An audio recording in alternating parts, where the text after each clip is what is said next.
I'm put. Ladies and gentlemen, welcome back to 5 Rounds. We have Ovida, Patrick, Quintali, and Pazzo here.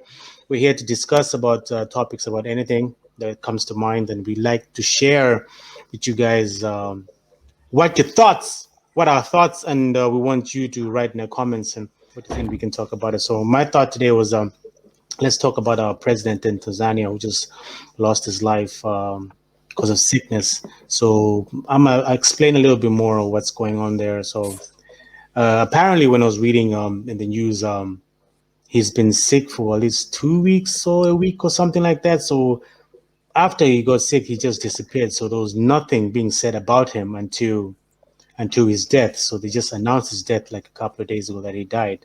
So there's a whole lot of issues that's been raised about the whole death situation that happened with the president, because there's a lot of progress that was happening in Tanzania. There's a lot of situations that he was doing with the whole like minerals and stuff that's happening in Africa. As in Tanzania was actually doing so well with having him because they voted him for him again to run another term as well. So this is something that a lot of people are thinking like, oh, he might have been killed, or maybe it is actually COVID, because it doesn't make a lot of sense. So if you think about whatever it's doing in Tanzania, myself as an individual, I'm actually thinking something is up in this situation. Because if you look at it, Magafuli, basically there's companies that were doing mining in Tanzania. He was actually shutting those down like, oh, this land is Tanzanian land. Tanzanians need to own business in Tanzania land. So if you're outside, an outsider coming to start a company there, you need to have a Tanzanian to be part of that business or company or that land Interesting. you to invest in. So there's a whole issue raising. So for a lot of companies like from China and everything, so who are benefiting a lot from Tanzania's mineral resources, he was actually saying like, okay, before you continue doing the whole thing, you have to pay back what you owe Tanzania, which is billions and billions of dollars. So they had to pay back those, and for you to own this, have Tanzanians run it. If you're going to produce something, produce in Tanzania. So obviously this is going to create a whole lot of things. Oh, crazy thing that's happening there. So in my case, I think he was targeted. I think they just removed him because he was that block there that was blocking all these companies from the west, and everything to start companies in there. So I'll bring it. I'll start with Patsule. If you have any thoughts on that, what would you think is happening? Do you think he was killed, or do you think he died from COVID? Because if you know in Tanzania, for a president itself, Yeah. he's protected. You have to have protection for your presidency around you. For a person, you can compare for a person who's going to club and everything, and is actually all right. But he's in the palace. He's protected.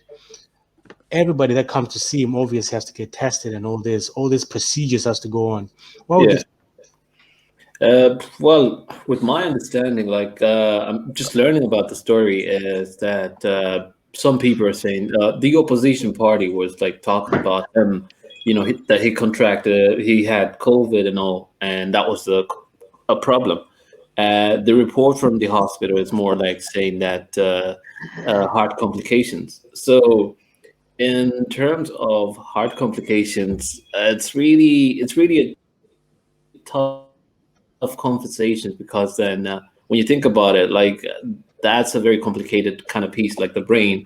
So he probably, like, to me, I think he probably died of heart complications, but then there hasn't been a story about him to say that he had a history of heart complications.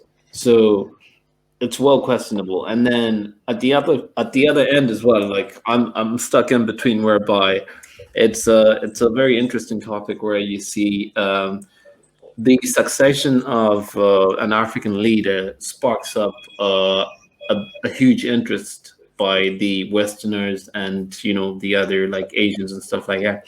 They they see it as a threat in a way. Like I've noticed that in a way. Like they see it as a threat whereby they wouldn't be a case of united Africa. They place the situation to say Africa should be divided in a way. So every time there comes through like a president of his caliber, like the late Magufuli, is it?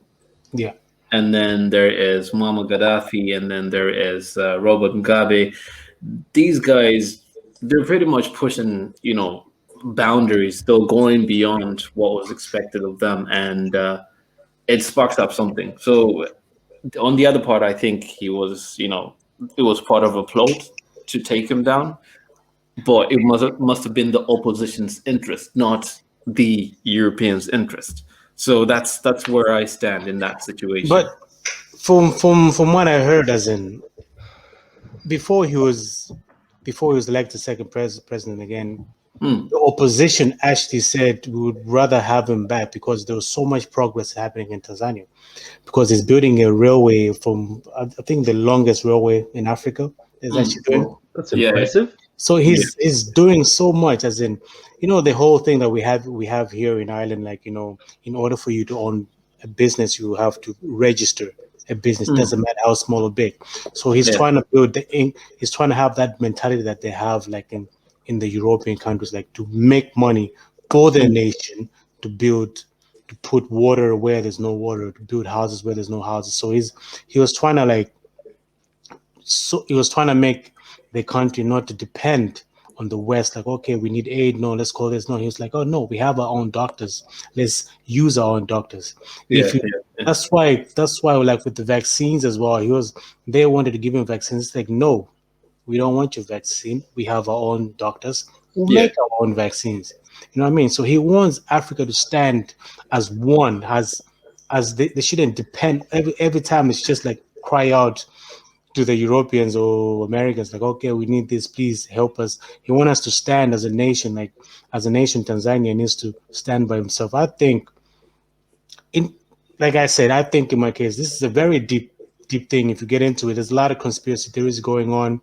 So it's only a conspiracy theory unless it becomes true. So unless somebody figures out what really happened, because they're not going to say, okay, they're not going to tell you exactly what's really happening. So I'll bring it to Patrick. What do you think? I don't know. I'm actually interested listening to you guys. You actually educated me right now. To be honest with you, I'm not going to say much on the guy himself because I would be lying to you. I haven't. I know nothing about the guy. I haven't studied the guy. I haven't followed anything about the guy.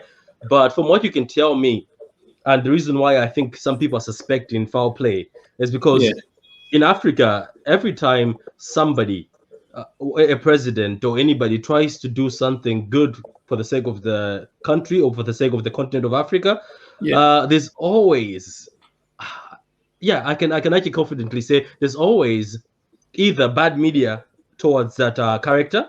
You talked about Mugabe, you talked about Gaddafi, and any other guy who was trying to push back to the Western side or push back to the outside help or try to unite Africa. There's always something that either happens to that person or media paint that particular individual as bad, evil, not good enough, trying to break Africa, trying to not do anything positive.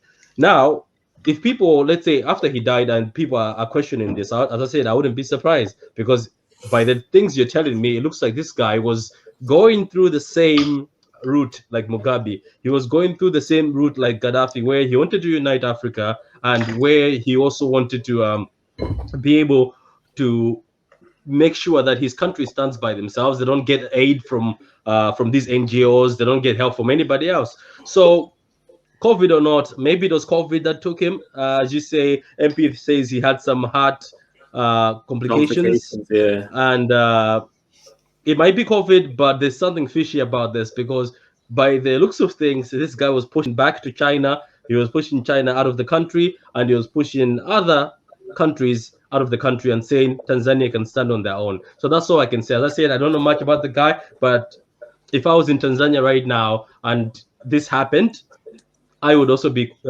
asking a few questions. To be honest, that's all I can say. Because it does look a lot bit suspicious to me. Because this, and yet, and again, it is my own view and stuff, and how I look at it, and what I am actually learning. Because how can you can it's a bit suspicious, like a president that's highly protected, you know what I mean, highly protected, and I am here who goes to work all the time, and I don't even have COVID. I'm not highly protected. I go to buses, I go to shops, but he's always has people tested and everything. Nobody can go to the president unless they're tested. They have to know, okay, are you tested? Are you not positive? If somebody has security all over, security has to be Yeah, that's secured. fair. That's fair. Yeah. So But for you then, to come to me and say he has, but then, you have, doesn't make sense. So what do you think, Wantali? Well, I'm going to play devil's advocate once again. Your favorite game? So, guys, first of all, I would like to send my thoughts and prayers to the Magafuli family and all Tanzanians. This is a big loss for Tanzania. You know, our thoughts and our prayers are with you in this time, in these challenging times. But to carry on with the point here, I'm only speaking on the things that I'm an information-based sort of person. I don't want to speculate that he got taken out, because obviously there is no proof as of yet. But I want to speak on what I saw, or what I have seen in these past 2 days, hours, or whatever it is, right? The things that I saw were obviously what Fred said. Tanzania denied COVID. They said COVID does not exist, right? This is a virus created by the Europeans or the West or the China. We don't want anything to do with it. That was the first thing.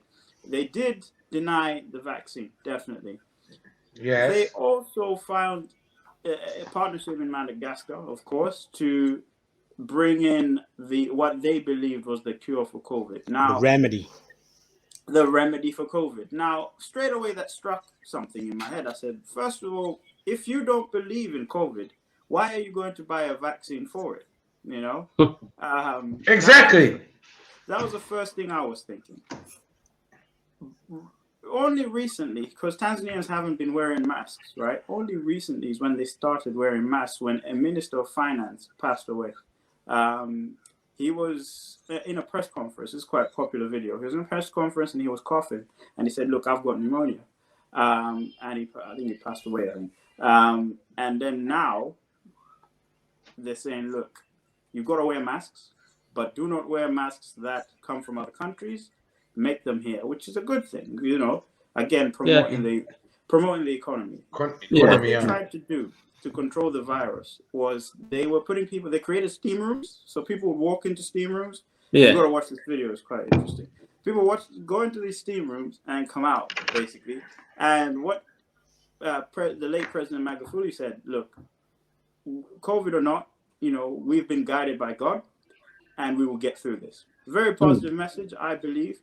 But my one criticism of that is this has put a lot of Tanzanian lives at risk. Do you know what I mean? Yeah, I'll just to cut you there off a little bit, because well, what I heard is sorry, I'm eating my tongue here. Right. Not what I think. What I read was the reason why he didn't say he believed there's no COVID. He said Tanzania's production is way more important than worried about COVID shutting down the country, because shutting down the country would mean all these things that's happening in Tanzania has to stop. So he was more focused in building Tanzania than he was worried about having vaccines or like everything around about wearing masks and everything. It doesn't mean he wasn't cautious, but obviously that means he was cautious. He has advisors to advise him every time, like, okay, this vaccine, take care. I think he was still doing the necessary steps. Now, it's the same thing as Donald Trump was doing, even though he was criticizing it, but he still took the steps, you know what I mean? So he had advisors. So it depends on what your thought is as well. I'll let you go. Go on. So that's a good point, dude. It's a very good point. As I said, there are many good things that he did. I'm a big admirer of him because I think the things that he has done within the short period of time, this man has battled corruption head on. He put his hands on corruption and he pretty much almost got rid of it. He's got a female vice president, who is now the president of Tanzania. I mean, for somebody as strong as that, to have his number 2 as a female as well, it shows should have the same perspective as him, It shows his views on the modern society, but also especially Africa, how he can change and how he is looking to project his country.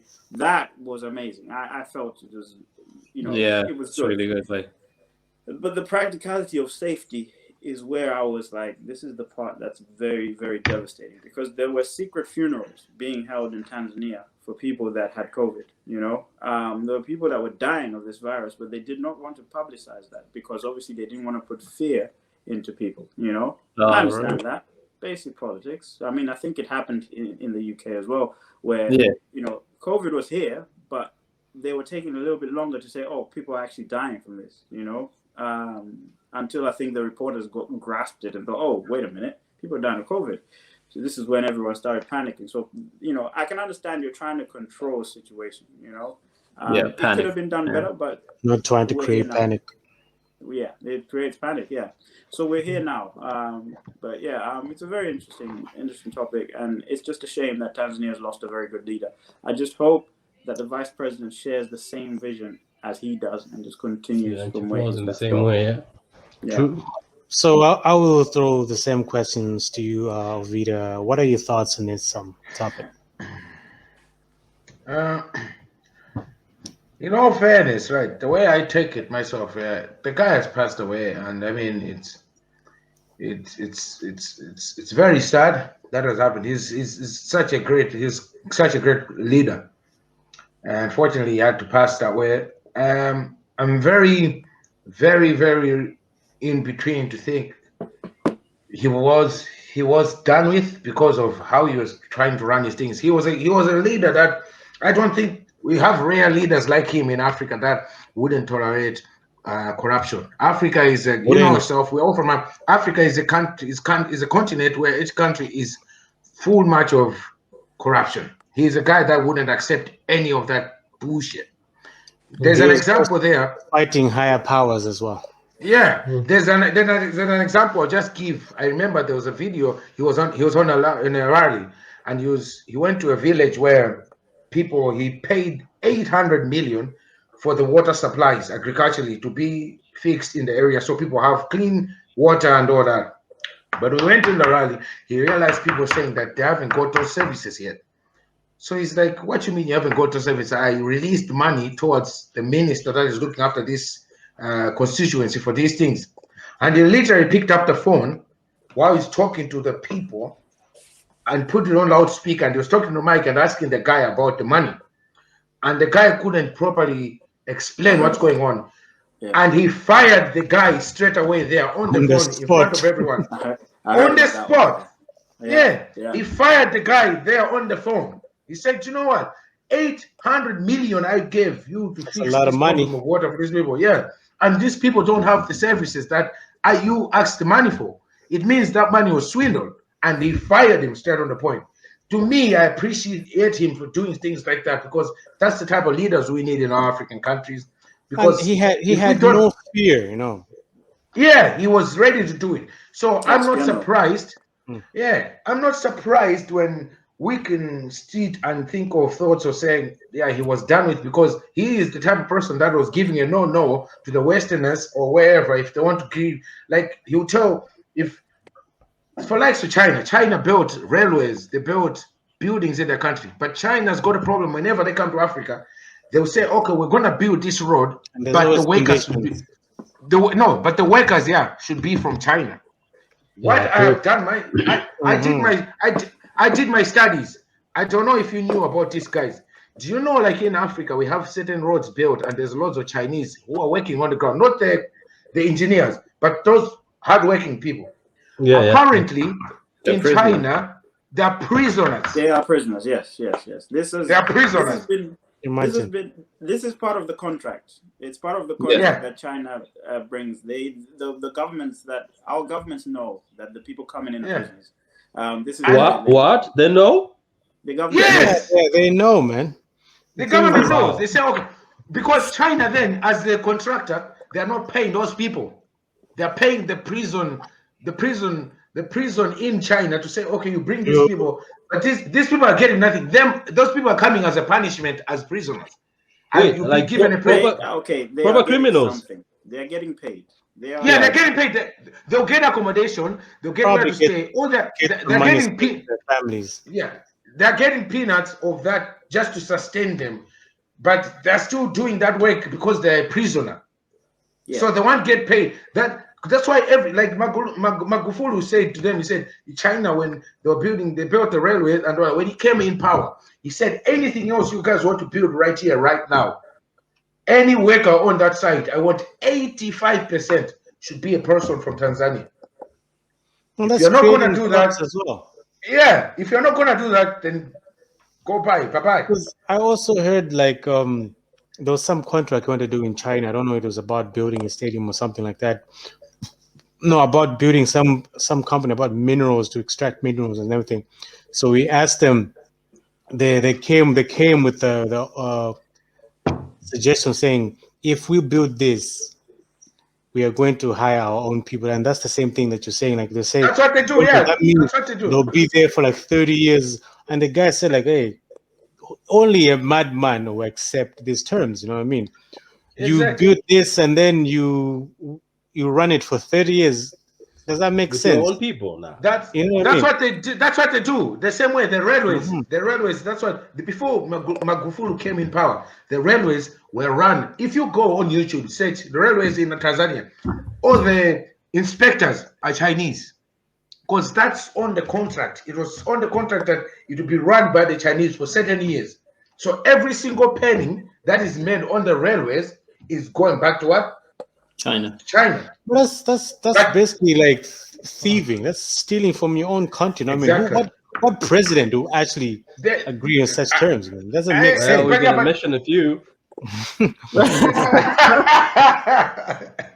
but that's a topic for another day. But you see it like it's this is something that to you should be. We know it from first point of view because we've grown up in the kind of system that is kind of the way corrupted. See it. When we see it, we think like, oh no, it's just they're working here. But this is what happens. Until to this, I'm glad to me now I understand the concept how it works from now when we moved on to Europe and these countries, and then we've got more chance to research, look at the news and that, and this information is coming first. Yeah, and then we're like, oh, that makes sense. That's why there's a lot of Chinese blocks out there building them roads, and then you see the likes of Karigera mine, for example. You remember Karigera mine?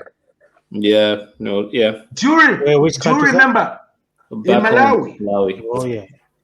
Do you remember the time that there was so many women impregnated by Chinese people?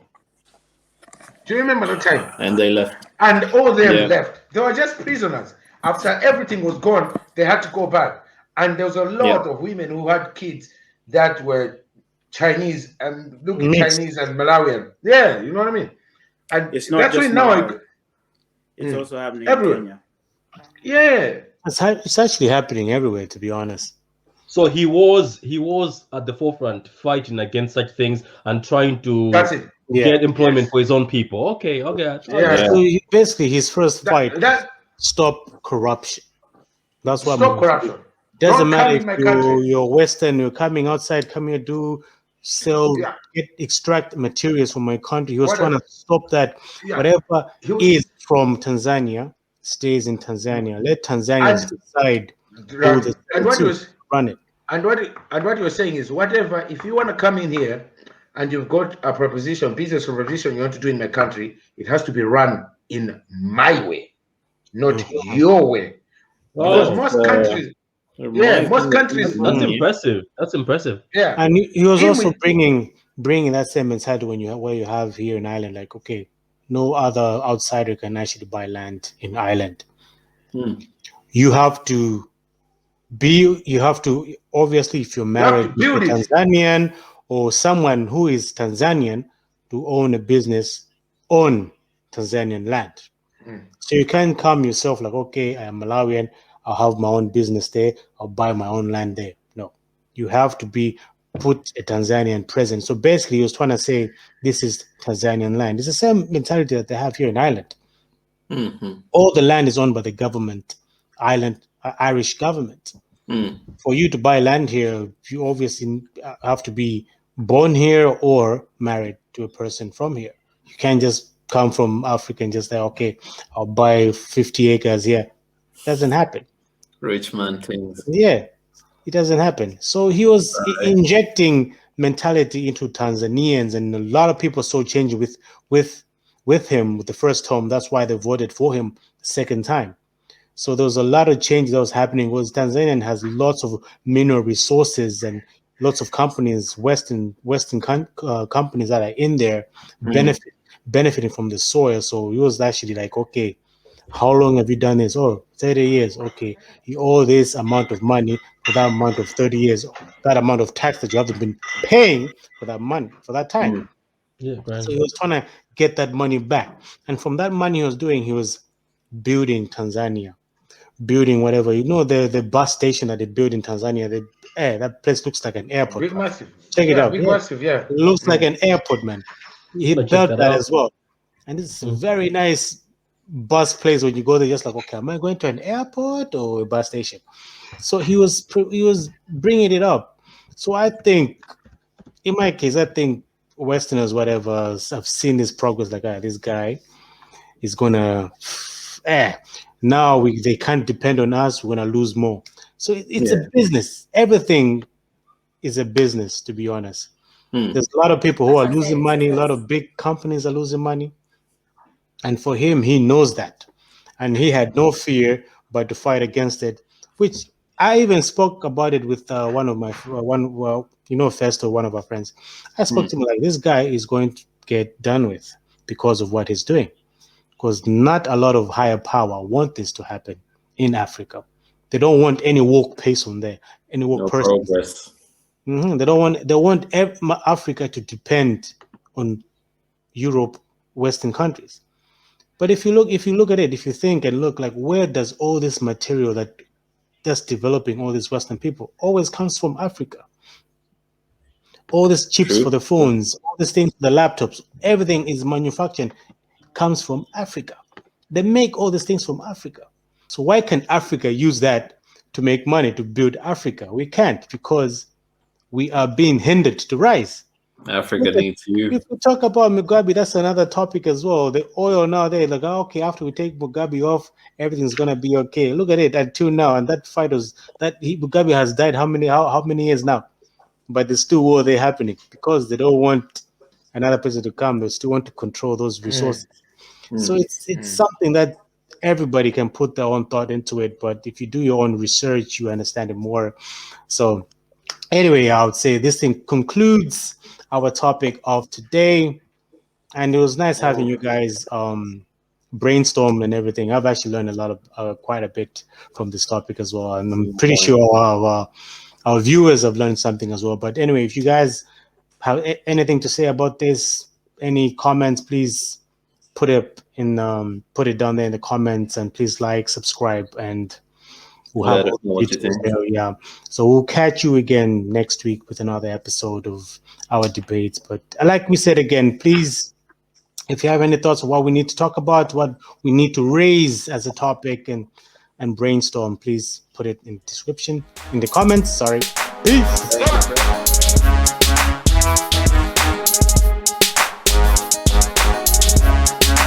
All have seen at this stage or heard about the Meghan and Harry interview with Oprah Winfrey.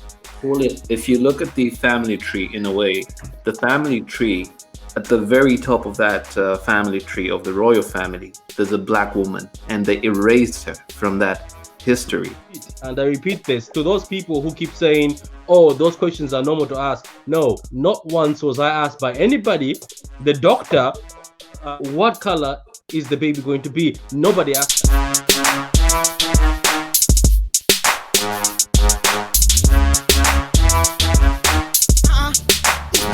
down.